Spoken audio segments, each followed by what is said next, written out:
Bonjour, c'est Ahmed et aujourd'hui je vais vous parler du Coran. Alors, qu'est-ce que le Coran? Tout d'abord, c'est la parole de Dieu, la révélation du livre du Dieu, le puissant, le sage. Le Coran, chapitre 39, verset 1.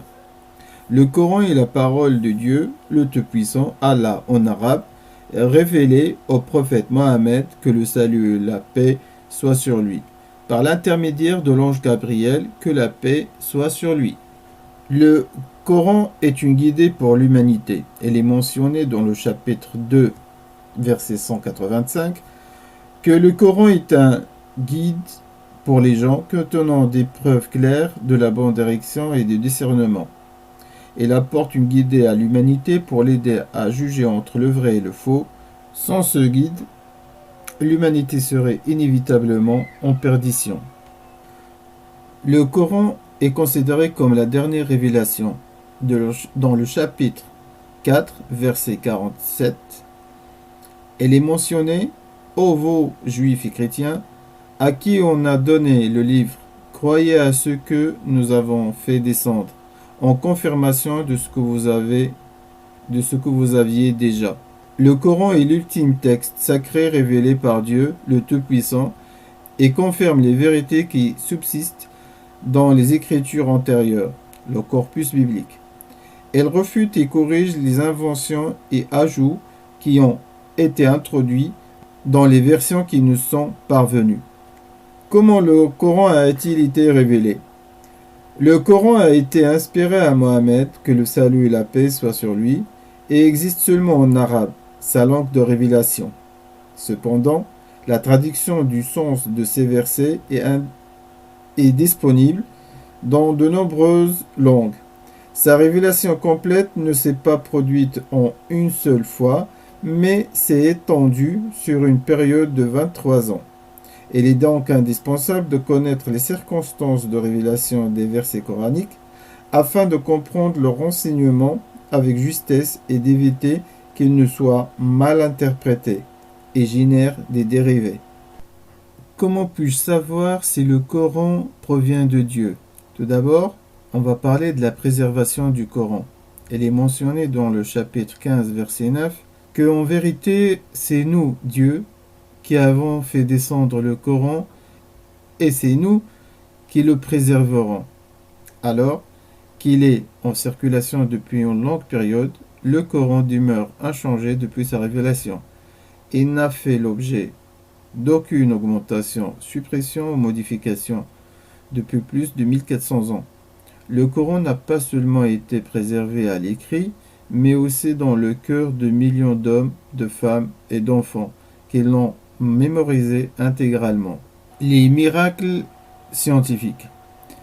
La science moderne ne s'oppose pas au Coran, mais le confirme. L'un de ses aspects les plus remarquables est qu'il contient de nombreux versets qui décrivent avec précision des phénomènes naturels issus de domaines aussi variés que l'embryologie, la météorologie, l'astronomie, la géologie et l'océanographie. Les scientifiques ont trouvé ces descriptions incroyablement précises pour un livre remontant au 7e siècle de l'ère chrétienne. Il faut savoir que la plupart des miracles scientifiques mentionnés dans le Coran n'ont été découverts que récemment, suite à l'évolution des équipements technologiques modernes. Ainsi, considérons les points suivants. Le Coran donne une description détaillée du développement de l'embryon humain. Il y a encore peu de temps, la communauté scientifique ignorait ces détails. Le Coran indique que les composants astronomiques, tels que les étoiles, les planètes, les lunes, etc., furent toutes formées à partir de nuages de poussière. Ce fait, jadis inconnu, est à présent incontesté par la cosmologie moderne. La science moderne a découvert l'existence de barrières qui permettent à deux mers, exemple l'océan Atlantique et la mer Méditerranée, de se rencontrer tout en conservant leur température, densité et salinité respectives. Il y a plus de 1400 ans, ces signes de Dieu et vérités scientifiques furent clairement affirmés dans le Coran. Le Coran est inimitable. Elle est mentionnée dans le chapitre 2, verset 23. Si vous avez un doute sur ce que nous avons révélé à notre serviteur, tâchez donc de produire une sourate semblable et appelez vos témoins, les idoles que vous adorez, en dehors de Dieu, si vous êtes véridique. Depuis sa révélation, personne n'a été en mesure de produire un seul chapitre semblable au Coran en termes de beauté, d'élégance, de splendeur, de sagesse, de prophétie et autres caractéristiques parfaites. Les gens qui ont rejeté le prophète Mohammed, que le salut et la paix soient sur lui, n'ont pas été en mesure de relever ce défi, bien qu'ils étaient extrêmement éloquents en langue arabe. Ce défi demeure sans réponse à ce jour. Le Coran ne contient aucune contradiction. Elle est mentionnée dans le chapitre 4, verset 82. Ne médite-t-il donc pas sur le Coran? S'il provenait d'un autre que Dieu, ils y trouveraient certes maintes contradictions. Lorsque les gens écrivent, ils commettent inévitablement des fautes d'orthographe, de grammaire, émettent des affirmations contradictoires, rapportent des faits erronés, oublient des informations, sans compter les autres erreurs diverses et variées. Le Coran ne contient pas la moindre contradiction en termes d'explications scientifiques liées au cycle de l'eau, à l'embryologie, à la géologie, à la cosmologie, aux faits historiques, aux événements et aux prophéties. Mohammed n'aurait-il pas pu en être l'auteur? Elle est mentionnée dans le chapitre 10, verset 37. Ce Coran n'est nullement forgé par autre que Dieu, mais c'est la confirmation de ce qui existait déjà avant lui et l'exposé détaillé du livre en quoi il n'y a pas de doute, venu du Seigneur de l'univers. Il est connu historiquement que le prophète Mohammed, que le salut et la paix soient sur lui, était illettré et ne savait ni lire ni écrire, et n'était pas cultivé dans un quelconque domaine qui puisse expliquer l'exactitude scientifique et historique, ainsi que la beauté littéraire de ce magnifique livre. La précision des récits historiques liés au peuple et aux civilisations antérieures mentionnées dans le Coran est aussi trop grandiose pour qu'il soit écrit par n'importe quel homme. Le but de la révélation. Tout d'abord, on parlera de la croyance en un seul vrai Dieu. Elle est mentionnée dans le chapitre 2, verset 163. Et votre divinité est une divinité unique.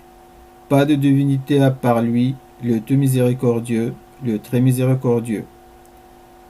Le thème le plus important abordé dans le Coran est la croyance en l'unique et véritable Dieu. Dieu nous informe qu'il n'a pas d'associé, d'égal, de partenaire, de fils, et que nul n'est en droit d'être adoré à part lui seul. Rien ne lui est comparable, et sa création ne lui ressemble en rien. Le Coran rejette également le fait de lui attribuer des caractéristiques et des limites propres aux hommes. Le rejet des fausses divinités. Elle est mentionnée dans le Coran chapitre 4 verset 36. Adorez Dieu et ne lui attribuez pas d'associés. Étant donné que Dieu est le seul digne d'adoration, il est de notre devoir de renier les fausses divinités. Le Coran rejette aussi le fait d'attribuer des qualités divines à toute personne ou entité autre que Dieu. La narration des récits du passé. Le Coran contient de nombreux récits aux enseignements bénéfiques. Elle relate les histoires authentiques des prophètes, dont Adam, Noé, Abraham, Jésus et Moïse, que la paix soit sur eux. Dieu dit qu'il y a vraiment dans ces histoires une leçon pour les gens qui méditent. Chapitre 12, verset 111. Le rappel du jour du jugement. Elle est mentionnée dans le Coran, chapitre 21, verset 47. Au jour de la résurrection, nous, Dieu, placerons les balances exactes. Nulle âme ne sera lésée en rien, fût-ce du poids d'un grain de moutarde que nous ferons venir. Nous suffisons largement pour dresser les comptes. Le noble Coran nous rappelle que chacun d'entre nous goûtera la mort et rendra des comptes pour ses paroles et ses gestes. Accomplir le but pour lequel nous avons été créés. Mais avant tout, le Coran nous enseigne que notre but premier est d'adorer Dieu seul et de mener une existence conforme au mode de vie qui nous a prescrit. En islam, l'adoration est un terme qui englobe tous les actes et paroles, apparents ou cachés, que Dieu aime et agrée. Ainsi, en faisant ce que Dieu ordonne, le musulman adore son Créateur et réalise le but pour lequel il a été créé.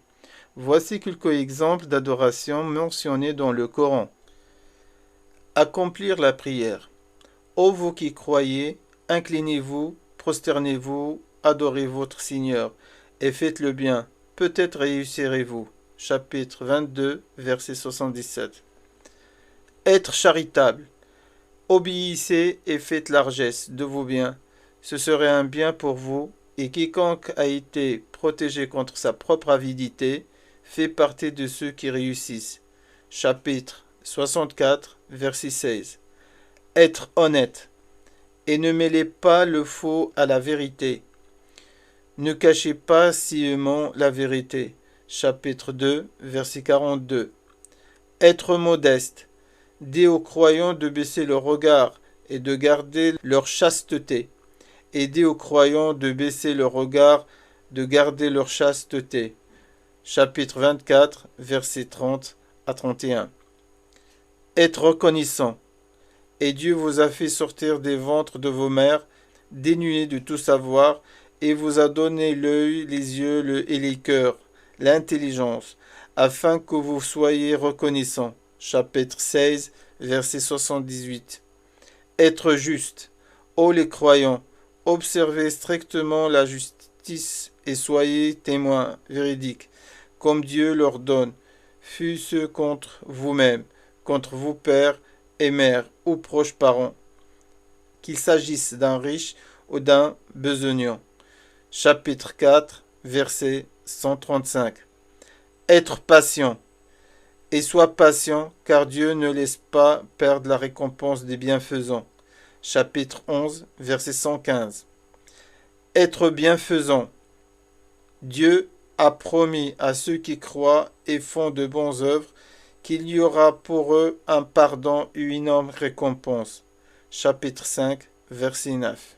En conclusion, nous t'avons révélé le livre pour les hommes en toute vérité. Quiconque se guide le fait pour son propre bien, et quiconque s'égare à son détriment. Tu n'es nullement responsable de leurs propres affaires. Chapitre 39, verset 41. En résumé, le Coran enseigne aux hommes comment adorer le seul vrai Dieu et par conséquent accomplir le véritable but de leur vie et atteindre le succès ici-bas et dans l'au-delà. Ne devriez-vous pas lire ce noble livre au moins une fois dans votre vie?